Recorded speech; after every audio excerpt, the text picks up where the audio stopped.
Once upon a time, in the grand tapestry of history, there lived a man whose name echoed through the ages, Napoleon Bonaparte. His tale is woven with threads of triumph and controversy, and one peculiar strand that has tickled the fancy of many, his height.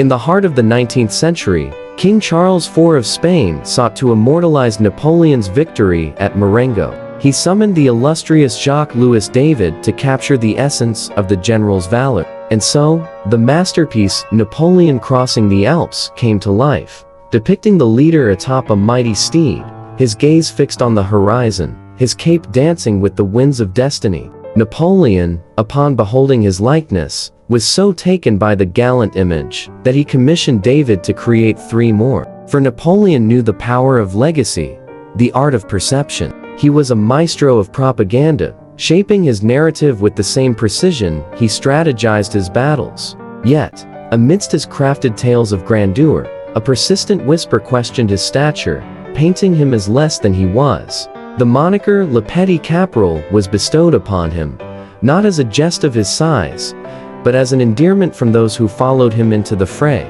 The paintings of the era, including David's majestic works, portrayed him not as a diminutive figure, but as a man of average build, standing tall amidst the annals of history. But across the channel, the English spun a different yarn. The satirical strokes of James Gilray birthed Little Boney, a caricature of petulance and pettiness. This image of Napoleon, dwarfed by his own ambitions and attire, became a staple of English mockery. The truth, however, lies somewhere between the lines of art and insult. While Napoleon's elite guards towered above the common man, making him seem smaller by comparison, the measurements of his time tell a different story. His height, recorded between 5'2" and 5'7" in the units of his day, would translate to a more respectable stature by modern standards. So, as we peer back through the mists of time, let us remember Napoleon, not for the inches he may or may not have lacked,